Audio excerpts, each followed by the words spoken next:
noches, Buenas noches, compañero. Con razón, aquí hay Buenas noches, licenciado. Buenas noches, licenciado. Buenas noches, Lic. Aquí hay 137 participantes y le estaba dando clase a 25 personas. Bueno, es parte de lo que estamos sufriendo como consecuencia de todo esto. Buenas noches, compañeros, a todos. Estaba explicando a los compañeros, de alguna manera, hasta dónde vamos en el curso. Decía, tenemos que entrar ahorita a una nueva fase del programa que se llama la historia del derecho en Guatemala, pero es el derecho agrario. Y explicaba que ya dimos algunos razonamientos en la primera fase para poder comprender y entender el origen del Estado y el derecho. Ya concluimos todo el escenario de la comunidad primitiva hasta lograr alcanzar en su postrimería lo que fue efectivamente el aparecimiento de la propiedad privada. Ya dijimos por qué surgió la propiedad privada. Y el aparecimiento de la propiedad privada dio consigo el aparecimiento de las clases sociales antagónicas. Y este concepto de las clases sociales es vital entenderlo y comprenderlo porque en la comunidad primitiva no existía Estado, no existía derecho. O sea, el Estado y el derecho surge como consecuencia del aparecimiento por razones económicas, por razones explícitamente materiales, el surgimiento efectivamente del Estado y el derecho.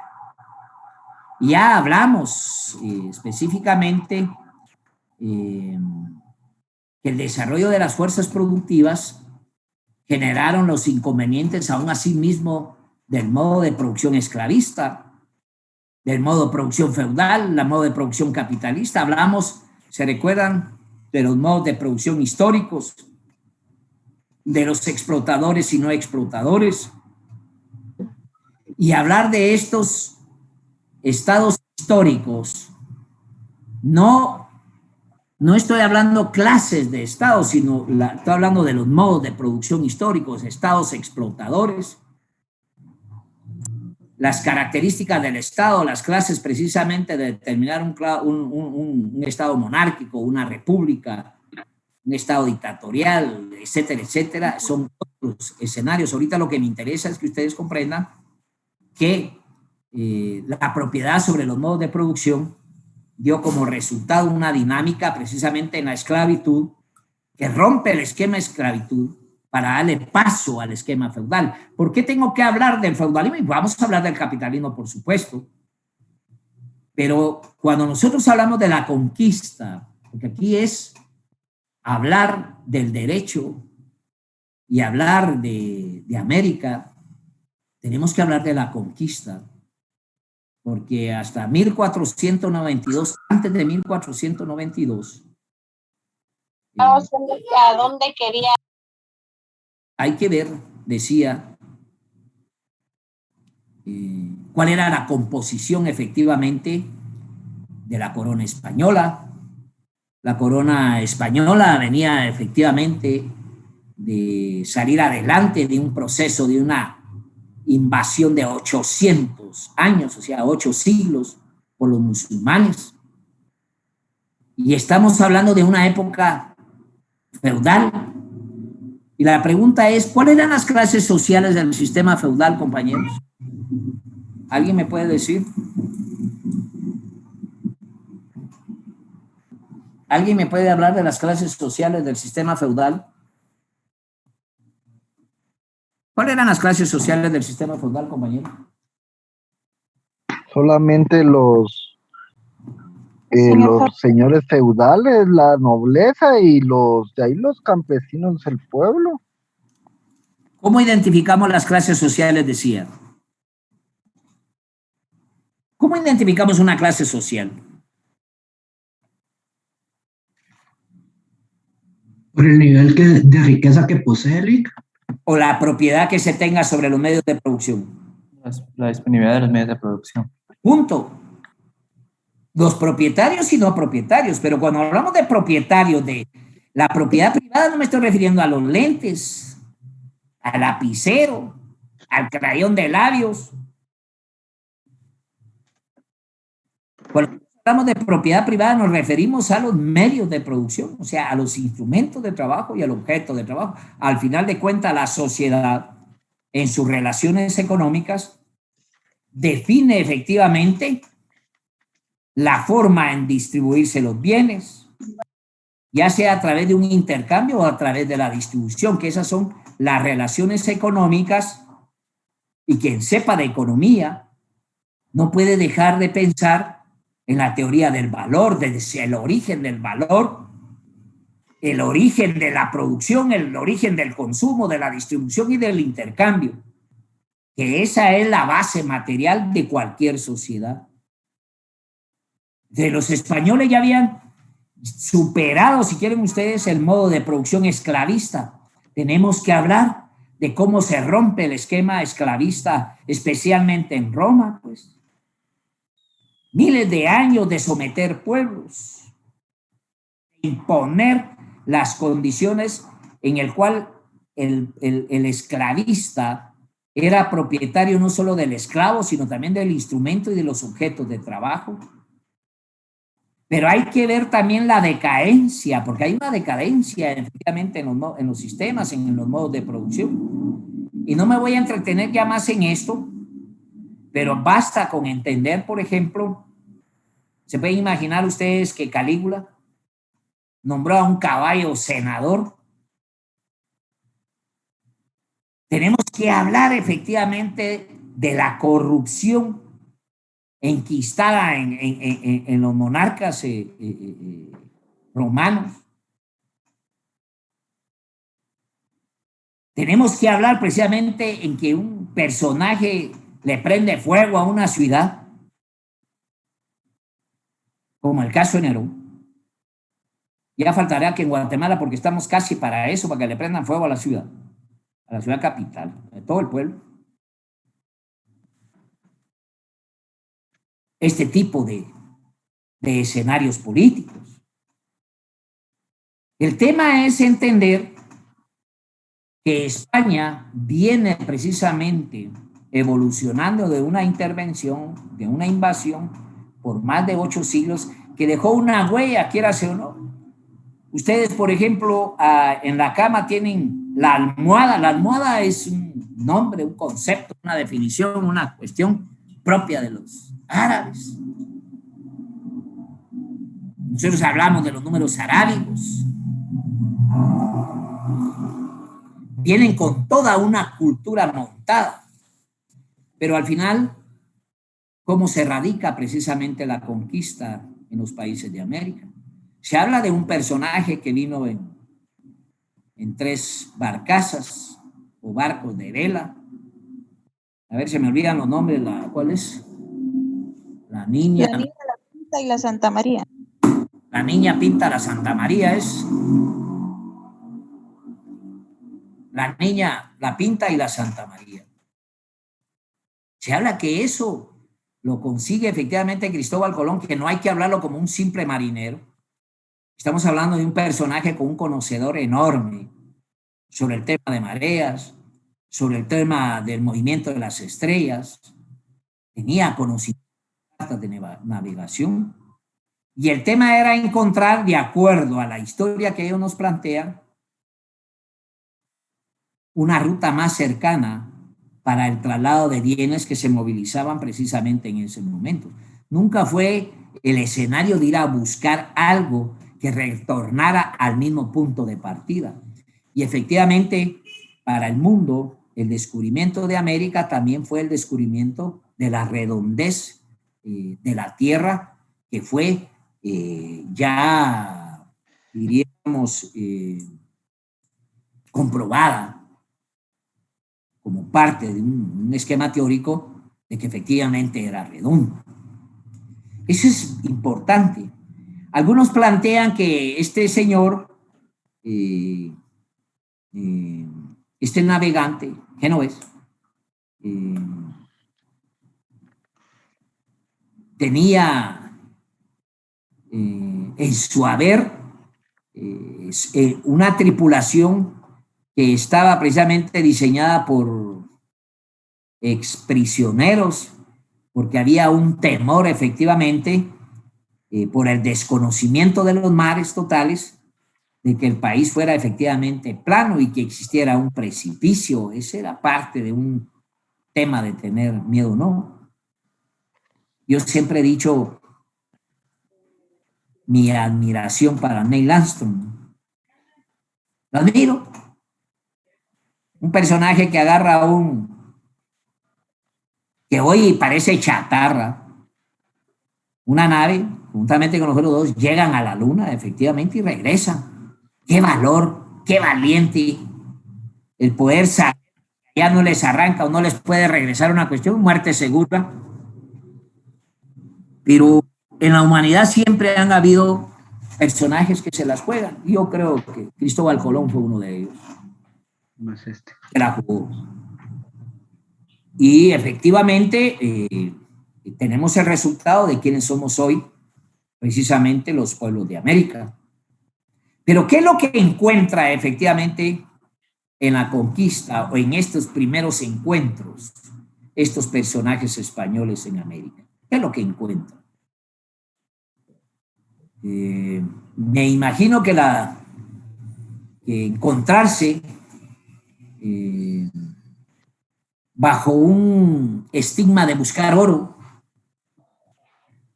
bajo la visión de tener una amplitud de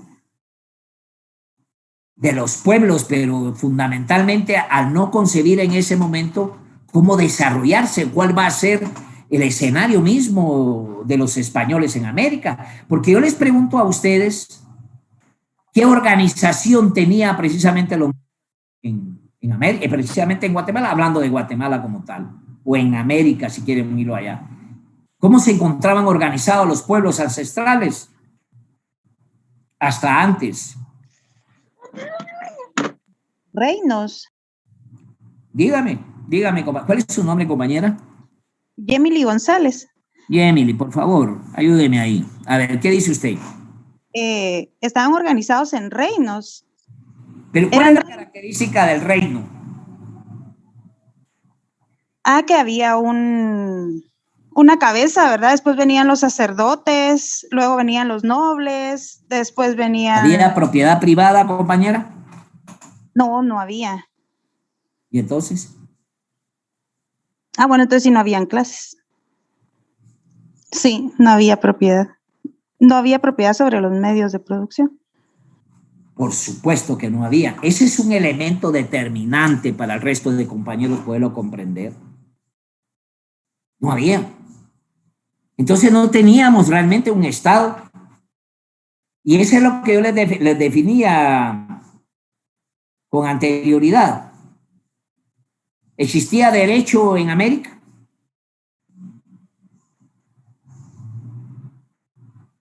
¿Cuál era el derecho que practicaban los mayas si es que había? El trueque.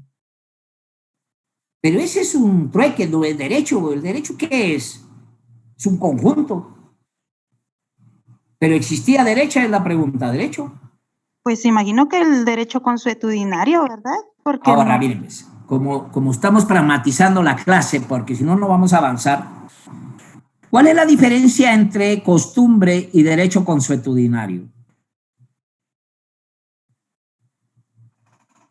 Que la costumbre es un hábito, se puede decir, o algo que nos enseñaron, ¿verdad?, a hacer, y lo venimos repitiendo porque así nos enseñaron.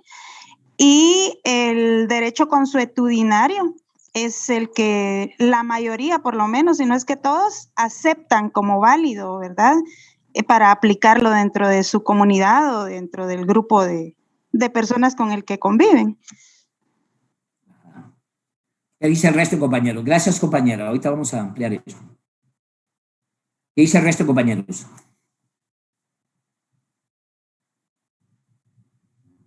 ¿Qué dice Minor? Minor, ¿qué es? Morales de cada orden. Yajaira es tupé. Dígame, Yajaira. Hoy sí le vi la sonrisa. Y es grande la sonrisa. Vale. Yo opinaría que sí, lo que decía Yamile, el derecho consuetudinario, pero no sé si se denominaba en ese tiempo así, porque las creencias y nuestras costumbres siempre han venido marcando ciertas pautas en cualquier etapa de la vida, ¿va? Entonces, yo opinaría eso, pero usted sabe más que yo. Bien, miren compañeros. O quizás la mayor diferencia Perdón, es... compañera, su nombre, por favor. Ay, soy yo nuevamente, Yamily González. A ver, dígame, Yamily, sí, perdón. Que tal vez el factor ahí que diferencia el derecho consuetudinario de la costumbre es el carácter obligatorio, ¿verdad? Que ya no es solo que se repita, sino que ya es obligatorio para toda la comunidad o la colectividad en este caso. Hablar de la costumbre es hablar de la comunidad primitiva. Donde hay costumbre, la propiedad simplemente es una propiedad social, una propiedad pública, una propiedad comunitaria. Es decir, cuando en la comunidad primitiva la forma de autorregirse precisamente sus miembros era a través de la costumbre. Es decir, si quieren ustedes, era una práctica sancionada por toda la comunidad, como decía exactamente una compañera. No había quien personalmente sancionara una costumbre. Era una práctica ensimismada en la comunidad de uso común. Cuando aparece el derecho consuetudinario, es cuando ya aparecen las clases sociales, ya aparece el Estado o el grupo. Por eso es que no se puede separar el Estado y el derecho, son hermanos gemelos, surgen al mismo tiempo y en las mismas circunstancias. Tanto el derecho y el Estado surgen del crecimiento de la propiedad privada. Entonces ya aparece el derecho, pero estamos hablando no el derecho escrito, estamos hablando del derecho consuetudinario, o sea que va a haber un Estado encargado de responsabilizarse de aplicar las sanciones, aquella que fue costumbre, pero ya no es costumbre, cae en el campo de que el Estado es el que hoy va a sancionar y ya no la colectividad. Y quien sanciona son los propietarios de los medios de producción, o sea, unos pocos. ¿Me entienden eso, compañeros? Entonces, al venir los españoles, se topan también acá que aquí lo que existe es la costumbre. No hay un Estado que imponga sanciones. Anteriormente se llamaba de Estado de ciudades, pero ahora vamos a ir explicando. Primero es ir comprendiendo lo que les estoy diciendo. Bueno, ya tenemos acá los españoles. Ya tenemos efectivamente que cuando bajan los españoles, bajan con arcabuces. ¿Qué es un arcabuz? Es una especie de ustedes han visto aquellos morteros de ferias. Ellos ya traen la pólvora. Ya traen un arcabuz de pólvora. Y lejos los mayas o los habitantes de América de ese conocimiento. Vienen con el uso de minerales a través del hierro con la espada. Vienen dotados militarmente. Traen caballos.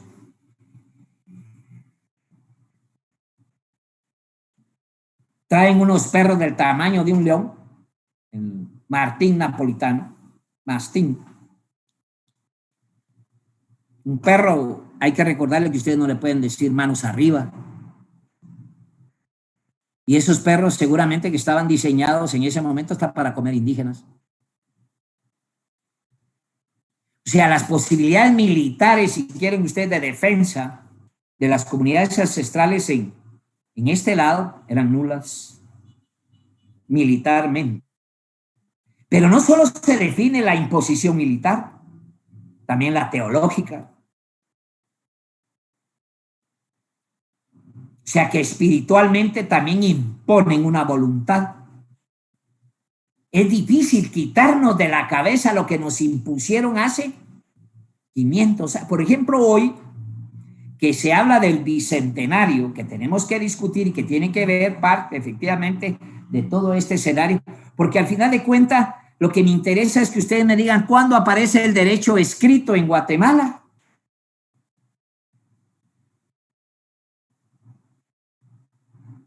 ¿Cuál fue la primera norma que se dictó en este país, compañeros?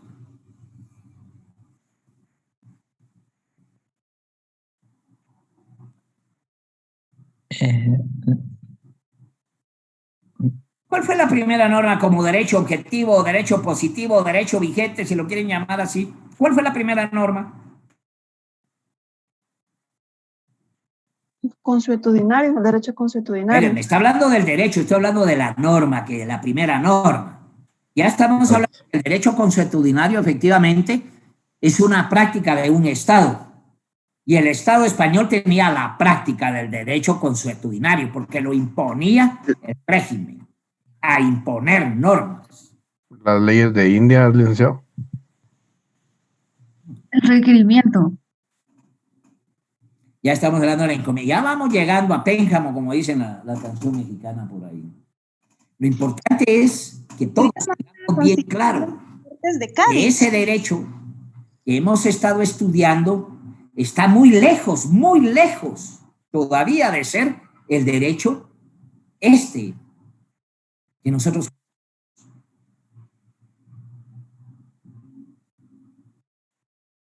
Pero dejémoslo ahí, por supuesto, vamos a hablar. Ahí habla de las bulas papales, dice ahí un compañero, gracias. Mire, primariamente miremos cómo era la composición social precisamente de los mayas, cómo estaban compuestos, cuál era su organización social. ¿Existían clases sociales, compañeros? No. ¿Existían clases sociales, compañeros? Yo creo que sí. ¿Por No, qué, compañero? toda vez no había propiedad de... Escucho.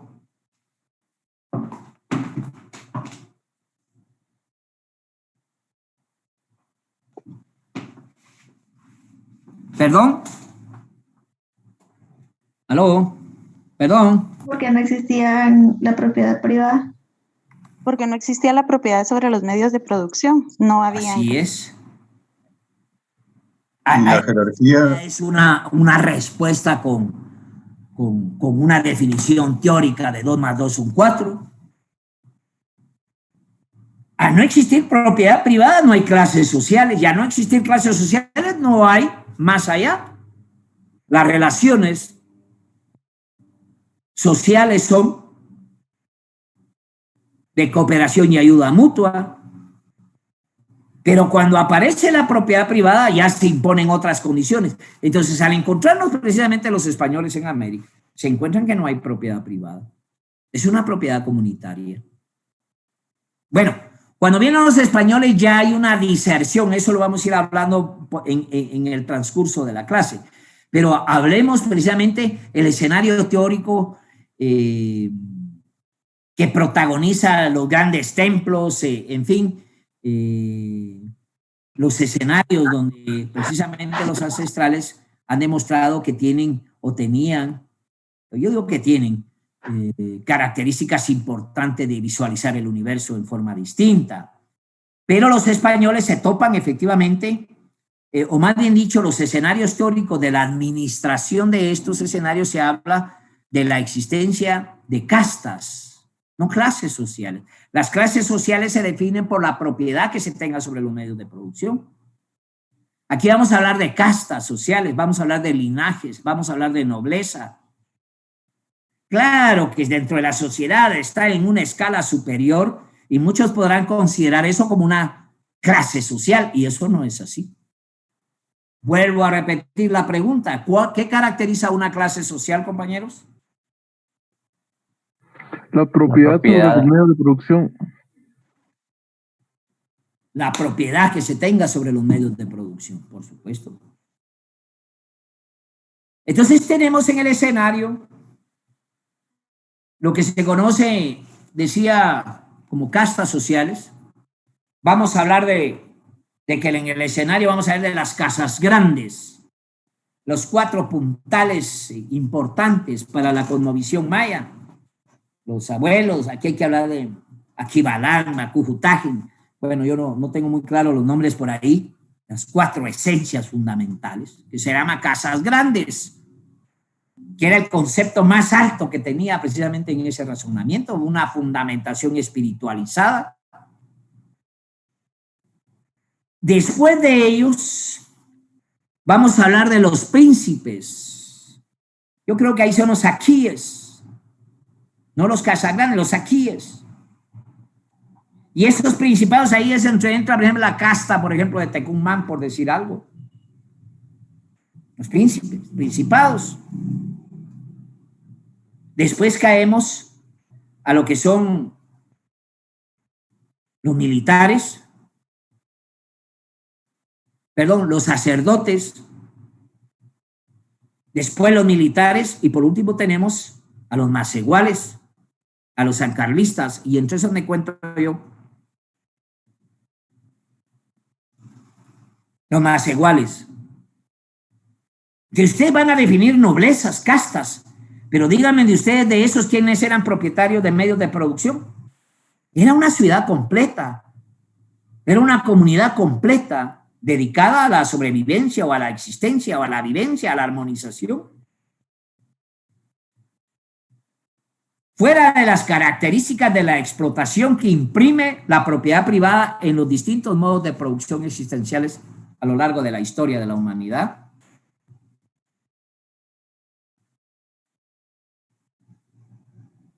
pero este es básico, porque hasta ahí no sabemos en esta composición lo que tenemos, pero ya tenemos ahí, alguien me decía, el demostrarme el avance tecnológico, el avance que tenían precisamente nuestros ancestros, que no cabe la menor duda que efectivamente así fue, pero que efectivamente las otras sociedades compartidas en el mundo eran superiores, porque realmente la imposición en este planeta, perdón, en este país, o en esta razón, es una imposición militar, pues perdieron una guerra, o sea, militarmente les fue impuesta un razonamiento. Ya no vamos a hablar de las creencias cosmogónicas. Ya no voy a hablar de la Jao, no voy a hablar de Tojil, no voy a hablar de Zipanac.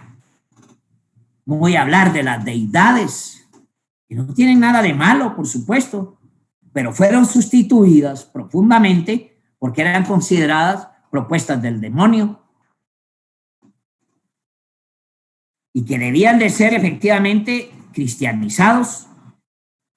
Pero sigamos en el tema de la conquista. Fueron conquistados militarmente. En la clase anterior ponía como ejemplo que en una ocasión llegó mi hija llorando a mi casa. Siendo mi hija una jovencita, una niña. Y yo le pregunté, ¿por qué venís llorando del colegio? Y me dice, y llorándome, es que mi amiga me dijo que su mamá había dicho que el nombre de ella era un nombre venido del demonio. ¿Se puede imaginar ustedes? A ver, aquí sentate, le digo. Primero tenés que agarrar un cuaderno y tenés que agarrar un lapicero y vas a poner exactamente lo que yo digo que escribas ahí. Vos le tenés que ir a decir a tu amiga, le dije, dice mi papá, que le diga a tu mamá que es una profunda, ignorante, burra, hija de tantas, porque no conoce absolutamente nada de la historia de este país. Y que los escenarios que ella maneja, esto yo estoy agregando aquí con ustedes, son escenarios teóricos manejados desde la conquista y que todavía sigue la imposición de los valores colonizantes a esta sociedad, donde el indígena tiene que estar apartado del resto de la sociedad.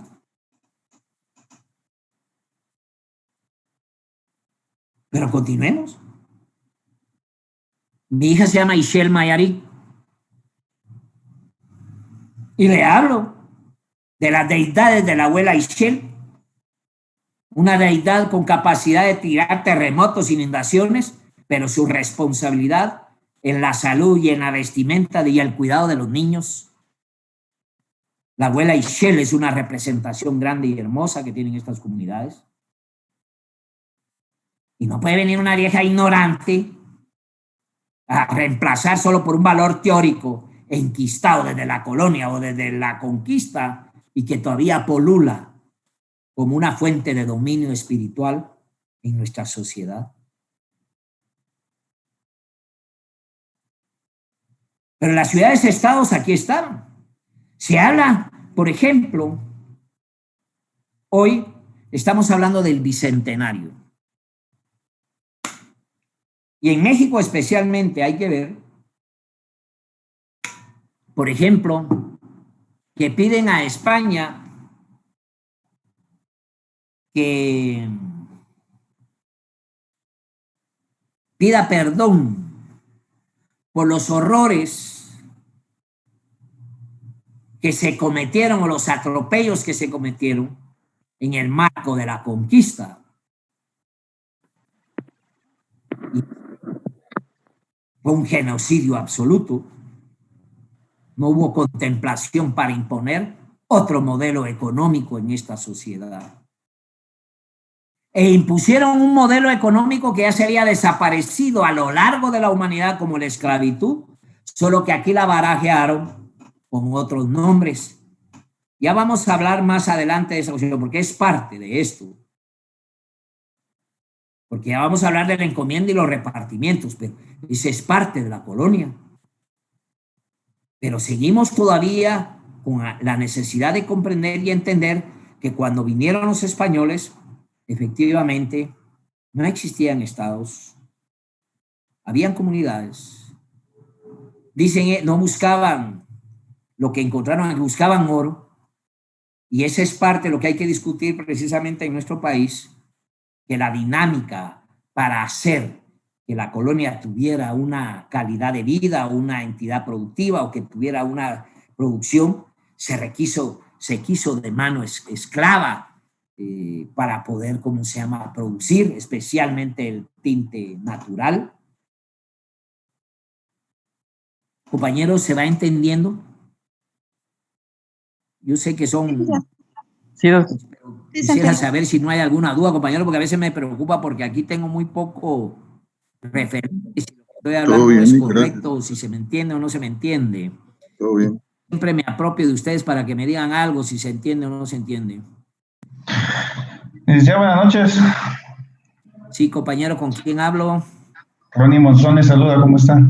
Gusto saludarte, Ronnie, dime, por favor. Igualmente, lo que estoy entendiendo de su clase, licenciado, es que definitivamente cuando vinieron los españoles ya con un adelanto de 800 años de conquista, tomando en cuenta que evolucionaron, voy a activar mi cámara, evolucionaron a lo largo de su historia, vinieron a tierras prácticamente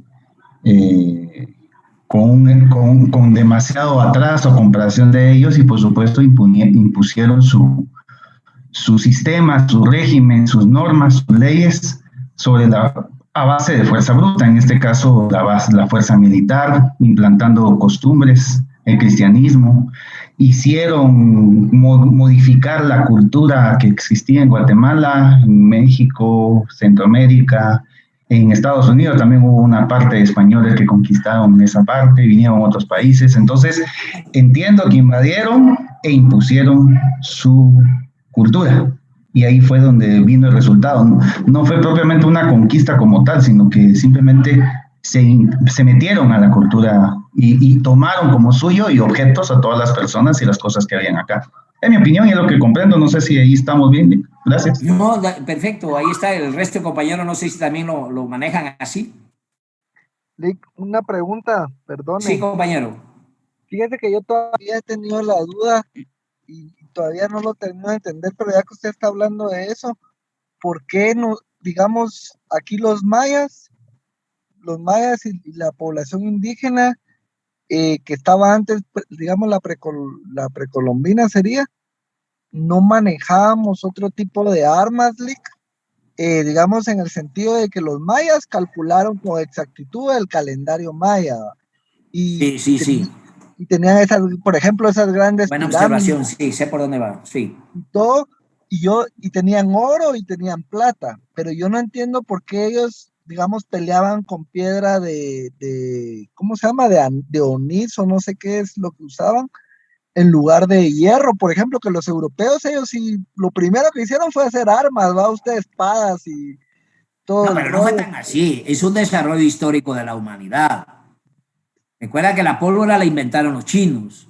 Sí, o sea, me refiero a que ellos como que, o sea, la gente de aquí de Guatemala no se dedicó como a hacer armas, ¿vale? Porque no podemos decir que eran atrasados porque ellos tenían otra cultura desde mi punto de vista, sino que simplemente ellos no se enfocaron tanto en la guerra, pero no sé si estoy mal o qué habrá pasado con ellos, porque tienen por lo menos 1000 años antes de Cristo también la cultura de aquí de Guatemala. Mira, fíjate que yo recién he hablado con un estudioso indigenista y voy a tratar de traerlo a la clase. Siempre he tratado y siempre he incorporado algunos personajes importantes del país para hablar de muchos temas, especialmente el indigenismo. Hay escenarios del indigenismo, el estudiarlo implica caracterizar cada una de las propiedades de lucha de cada uno de los sectores sociales en Guatemala. Pero me decía este amigo, vos te podés imaginar, Paco, me decía, que después de 300 años de la conquista, México, o sea, los emperadores todavía españoles en México mandan a someter todavía a una comunidad en Tayasal, en el Petén, a someterle igualmente conquistados. Pero el escenario, me decía él, te puedes imaginar, Paco, que después de 300 años en esa conquista predominó, por ejemplo, la no existencia de la rueda. Después de 300 años no habían incorporado todavía los de Tayasal, solo por poner un ejemplo, me decía, la rueda. No tenían incorporado caballos, y habían caballos. No habían incorporado, bueno, arsenal precisamente como para generar una resistencia.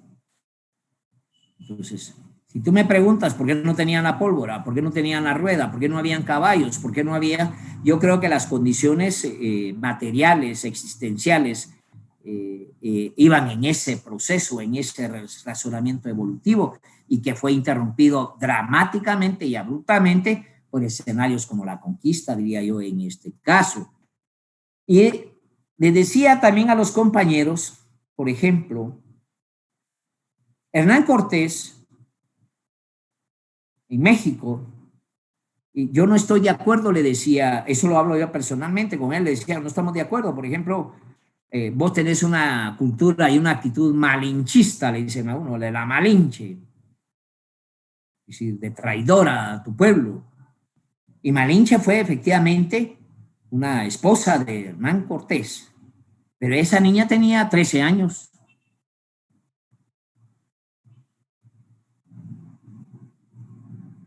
O sea, no se puede catalogar a esa niña como una traidora. Bueno, fue sometida precisamente a la voluntad y caprichos de este señor, que la tenía ahí a la par como esposa, porque le sirvió de intérprete. Ella fue fundamentalmente la que le dio toda la interpretación a todo. La comunicación que tenían los españoles en América a través de Hernán Cortés. Porque ella era la encargada y la responsable de darle a él la comunicación, tanto de él como del otro lado, pues se decía en doble vía. Pero yo no puedo catalogar a esa niña como una traidora. Pero el tema es ir comprendiendo que la conquista se abruma efectivamente porque militarmente no tuvieron ninguna contrapeso, muy poca resistencia, y la resistencia que se dio al final de cuentas siempre fue sofocada. Entonces, ya tenemos un esquema, compañeros, y sigo preguntando ahí, ¿qué derecho tenía, qué Estado tenían los mayas? ¿Cuál era esa definición de Estado y derecho? Y como guatemaltecos vienen los españoles, entonces, ¿cuál es el primer Estado que se han sometidos en la conquista para ser parte de la monarquía española? Nosotros éramos parte, con la Constitución española nos rigieron y sometieron. Entonces, ¿cuándo surge el concepto de derecho guatemalteco? Posterior a la conquista, licenciado. Perdón, casi no te escuché. Posterior a la conquista, entendería yo, porque prácticamente nos vinieron a dejar sus constituciones, sus leyes como tal. Ahorita no tengo en mente las leyes que ellos traían, pero fuimos sometidos a una ley española, hasta que duró España, por supuesto. Porque tengo entendido que la independencia de Guatemala no fue propiamente porque nosotros ganamos una batalla con ellos. Fue porque España prácticamente se quedó sin recursos porque estaba teniendo conflictos en Europa. Y los criollos acá tuvieron problemas económicos y tuvieron que independizarse y prácticamente ya la corona ya no podía sostener este país. Y creo que nos hicimos un poquito a México. Entiendo yo. Por eso ya seguimos un poquito más para adelante, pero... No. Estás bien. Lo que pasa es como para dar esta clase tenés que tener, y gracias por la recepción, tienes que tener una amplitud de muchas aristas para poder escenificar lo que pasó en ese momento. Por ejemplo, no es que nos hayan dejado. Aquí nos impusieron leyes.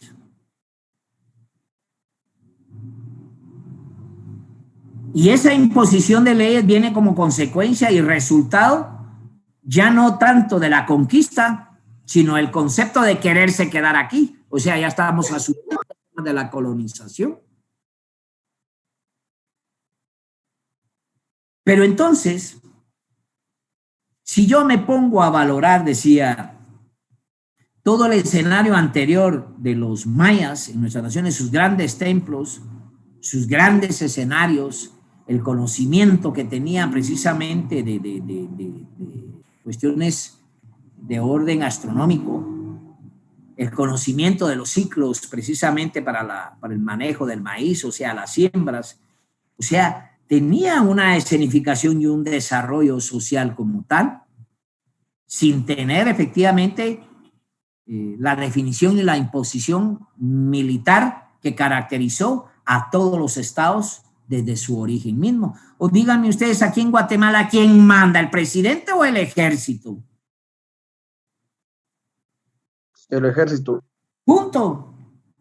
¿Y para qué sirve un general, compañeros? A mí me importa un pepino, porque esto siempre he dado mi clase así, o sea, si me han grabado, me han oído, me da igual. ¿Para qué sirve un general en este país si nunca ha habido una guerra? Yo no entiendo por qué tienen 100 medallas en el pecho. Para nada. Aduanas. ¿Eh? Ustedes lo ven a los generales con un montón de medallas. Aquí tengo este libro que me lo regalaron y que sería bueno que ustedes lo leyeran, y lo deben de ver cómo lo consiguen, que se llama Los papeles secretos del genocidio. Lick, ¿nos puede mostrar la portada? Pero tendría que quitarle la... Ah, está forrado. No, entonces no. Pero... ¿La contraportada, licenciado? Estoy viendo aquí qué es lo que tengo para que ustedes lo puedan tener ahí a la mano. La verdad, vale oro este libro. Yo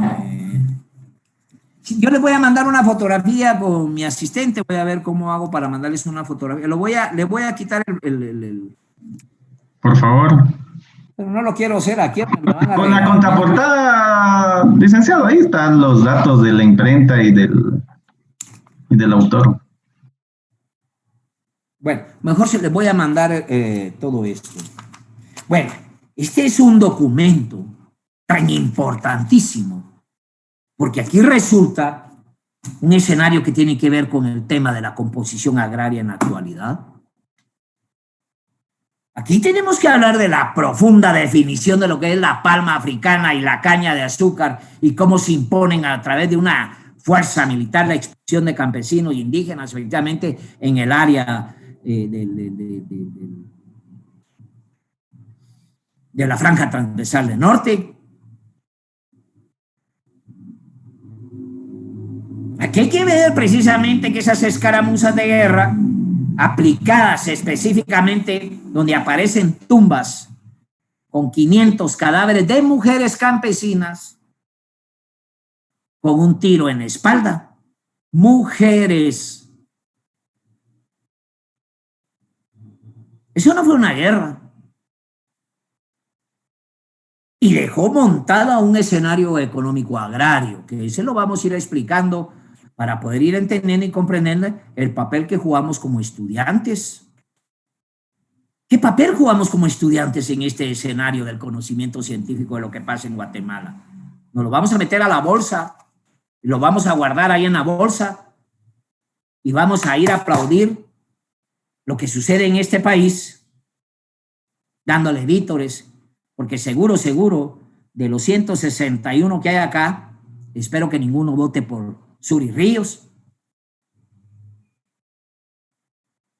Ni por Herman Mulet. O por esa cosa. Si ustedes ponen de relieve ahí todas las condiciones, es para continuar en lo mismo, compañeros. Y el reflejo político que tenemos es el reflejo económico. No sirve de nada nuestro concepto económico. ¿Qué van a servir los políticos? Y hecho eso me cuento yo también. No vaya a pensar que yo me hago a un lado, pero por lo menos tengo una conciencia definida de la responsabilidad que hay que asumir en este país. Y como catedrático no puedo darle la espalda al pueblo y mucho menos a mis estudiantes. O sea, es un compromiso científico, académico, ¿no es cierto, compañeros? Así es, licencia. Muchas gracias. Ese es el tema fundamental. Voy a dejar la clase el día de hoy hasta acá. Bueno, hoy no, ya no está decretado el estado. A las 9 estaba o a las 10. ¿A qué hora lo había puesto este señor? De 10 de la noche a 4 de la madrugada. Para la Llorona y el Sombrerón. Bueno, compañeros. Buenas noches. Y dejo la clase. Sigue vigente. Muchas gracias. Bueno. Feliz noche. Buenas noches. Buenas noches, licenciado. Buenas noches, Lee. Gracias. Buenas noches, licenciado.